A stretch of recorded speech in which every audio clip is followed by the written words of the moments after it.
박봄 씨의 암페타민 밀수입 혐의에 대해 Music was there, so I was really. 다이어트 과자로 위장했다는 등의 논란이 계속 이어지면서 사태는 제2의 국면을 맞고 I have a lot of things to ask. 두려운 생각을 하면 안 될 것 같았어요. 그냥 어떻게 두려운 게 없겠어요. Before Park Bom became a member of the girl group 21, she's gone through a lot. Bom was born on March 24, 1984 in Seoul, South Korea. In 6th grade, she left the country and moved to USA where she focused on her studies. When she graduated high school, she had proceeded on getting her degree from psychology at Lesley University. However, life decided to take the matters into its own hands and made Bom change her mind. She felt that psychology isn't really for her and secretly, without telling her parents, transferred to another university where she studied music. Her biggest inspiration was the iconic Mariah Carey. Bom said several times that her music inspired her to become a better singer and that she used to constantly have her songs on repeat. But soon, the trouble began. Park Bom's parents found out that she wants to pursue a music career, and they were simply shocked. They didn't approve of it, and it was actually her aunt who was the main source of her encouragement. She would cheer Bom up and support her in whatever she decided to do. Bom once revealed that, "My parents were against the idea of me becoming a singer, but my aunt bought me a cassette player and a microphone. She dropped me off at auditions and cheered me on. She would be so happy to know that I'm a singer now." What's more, the aunt was the one taking care of Bom in the United States, but when Bom was only 10 years old, she got very sick and had to send her away to her friend's house. As it turns out, Bom's aunt passed away soon after, and that left her completely devastated. She was informed about this a bit later than it actually happened, and that left Bom heartbroken because she didn't attend the funeral. In an episode of 21 TV, Park Bom finally got a chance to visit her aunt's grave for the first time. Let's just say that it was hard to watch. You could see the pain and sadness in Bom's eyes. She couldn't hold her tears in and let all her emotions out. She even left a card on the grave on which she wrote, "I miss you so much. I've become a successful singer. I'm sorry I came so late. I love you." It's more than obvious that Bom's aunt has a very special place in her heart. However, it's not all from Bomi's early years that will leave you crying. Park Bom used to be very passionate about football in high school. She used to play for their school's team and was very good at it. Now, remember this part because this whole thing played a huge role in Park Bom's legal troubles when she was trying to prove her innocence in the court in 2014. But we'll get to that in a minute. When Park Bom was still playing for her high school football team, one of her close friends passed away on the field. Literally, guys, her teammate collapsed and stopped breathing right there. This marked Park Bom's mental health for the rest of her life, and she decided to not play football ever again. It led to her visiting specialists and getting the help necessary. She even had to undergo psychotherapy and ended up taking medication prescribed by doctors in the US. And yes, the keywords here are the doctors in the US. Keep them in mind for a little longer because this story is far from over. While still living in the US, Park Bom was diagnosed with ADD, which stands for Attention Deficit Disorder, and has suffered from it ever since. Little did she know what would happen later in life. Big accusations. 21 debuted under YG Entertainment in 2009. The group itself rose to fame so quickly that it left other K-pop companies shaking. All the other members stole the spotlight of other big groups and landed a prestigious role in the Korean entertainment industry. Their distinctive style was really something, and they were highly promoted in the US too. 21 was nothing like any other K-pop group at that time. They were these badass girl crush women that made you feel empowered and confident about yourself. Honestly, their music is just beyond amazing. It's absolutely perfect. But only a year after their debut, the group got under a lot of fire because of their first big scandal, and it involved our dear Bomi. Out of nowhere, the allegations of Bom trying to smuggle illegal substances into the country were splashed all over the news. What happened was that Park Bom ordered the prescribed medicine from America by mail, and it got checked by the authorities. The medicine she ordered was amphetamines, which are illegal in Korea. However, Bom was taking the medicine for years and she had no idea that it's actually not allowed outside of the United States. YG released a statement regarding the issue in which they said it was for Park Bom's depression treatment purposes and she didn't know it was illegal. The police immediately began an investigation and her drug case was opened for the first time. Park Bom had to testify that she ordered 82 pills of amphetamines because she had the medicine prescribed for her problems. The charges against her were dropped after she presented her medical records and the police and court agreed that she's innocent. Well, even though she thought this ugly episode of her life was behind her, the public had other intentions, and lawyers too. Innocent till proven guilty. The dark days of Park Bom continued and resurfaced in 2014. This time, it happened during the 21's world tour. The public was very interested in what happened, and many people had tons of questions.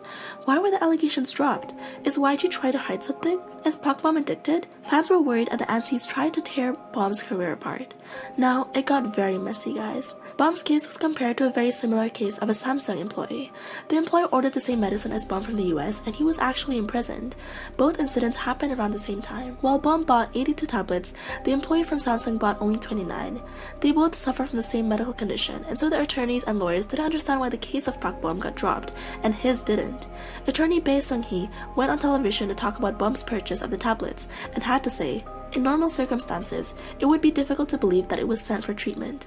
Suddenly, the smuggling case was reopened and Bom had to testify again. Obviously, no one understood why the Samsung employee was in prison and there weren't any consequences for her, not even a probation. It all looked very bad for Bom, and her fans had to come and rescue her because the court didn't want to believe that she's been taking the medicine since her teenage years and tried to accuse her of dealing them. Now, what did the fans do? Honestly, they did a better job than YG or any private investigator. They started to look for the newspapers from a town where Bom used to live in the US and managed to find archived reports from 1998. The article in the newspaper talks about Jenny Park, which was a name Bom used in the US. One of the articles also mentions the death of her football teammate, and that only confirmed the story which Bom presented to the public and the court. The investigation continued, and police monitored every step Bom made since one of the claims against her was that she was selling the prohibited things. They even went through her personal possessions and counted how many pills she took per week. The prosecutor's office released a statement regarding this sensitive issue when the public was still outraged by how easy they went on her. Even if it is about drugs, the person in question having a stable job, no risk of escaping, and first-time offense are all taken into consideration. She was legally prescribed overseas, and as long as it is being used for medical purposes, a suspension of the case is possible. The biggest difference between the case of Bom and a Samsung employee is that Bom presented the court with proofs and actual answers. However, the Samsung employee didn't reveal how they acquired the pills, what was the purpose of the purchase, and their medical records didn't help either. Plus, they had no prescription. After the lawyers in the country shared their concerns that Bom should be either in prison or get a probation, YG Entertainment had to take matters in their hands and actually release another statement. This time, it was the former CEO himself speaking as a friend of Bom. He revealed that in 2010, Bom changed the medications and got a new prescription, this time from the hospital in South Korea. He also said that the case had since been closed, as all the records submitted had been proved true. I guess I don't have to tell you that Park Bom suffered tremendously from this experience. She went on a hiatus shortly after and she was barely spotted in public. Her career seemed to be over. In 2017, 21 released their last song, Goodbye, where you can hear Bom singing Don't Trust the Broken Stories, and later in the song, the chorus goes, "Does anyone know how it makes me feel?" It's obvious that she is not only referring to 21 disbanding, but to the scandal too. Some people blamed her for what happened to the group, and accused her for being the reason why 21 broke up. In 2018, the whole allegations once again resurfaced because of a TV program called PD Note. The program didn't only talk about the scandal, but also questioned her real age and claimed that she was lying about everything. The reporters tried to basically portray her as one big hustler, but everything was proven false. This time, Bom also spoke on the matters very openly and decided to make it stop. She said that when the case was reopened in 2014, she wanted to give up on her career. "Because I received so much hate, I didn't even want to be a singer anymore." Later, she continued by saying, "I can't give up what I want to do the most and what I'm best at because I'm intimidated by misunderstandings." Bom had revealed that she had barely done anything for the last 5 years. She was completely depressed and didn't even want to leave her house. "Even when walking on the streets, I was concerned that people would say something to me." She also admitted that she had to turn to alcohol for a while because she hit her rock bottom. "I cannot drink very well, but there are times that I drink. My heart hurts, but I'm forcing myself to endure it. If people would understand my situation, not even a lot, but just a little, I think I could sing again. Could you please watch over me? Bom will not only watch over you, but cheer for you till the end. Sorry, Park Bom." Since 2018, Park Bom has once again stepped on the stage. She has been doing so much better, even though there was some ugly stuff going on behind the scenes. Her manager was fired because he was treating her badly, but she managed to pull through the hard times and is okay now. However, she was once again a victim of rude and terrible comments, not only by people online, but by the media too, when they bashed her for a sudden gain of weight.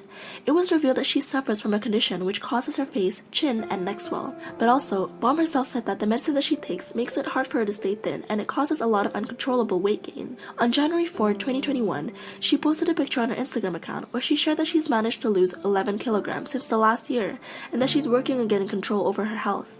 Park Bom also told her fans that she's working on new music, so stay ready guys because she's coming back stronger than ever. However, I would like to take this opportunity and say sorry to Park Bom for all the things that she's been through. Let's send her tons of love and support for her next comeback. Please, she deserves it. The dark story behind Bom's career is a perfect example that celebrities are still not safe from the media and need to be protected. It also says a lot about the laws regarding one's own mental health and why they need to change. Thanks for watching today's video guys. See you next time. Bye!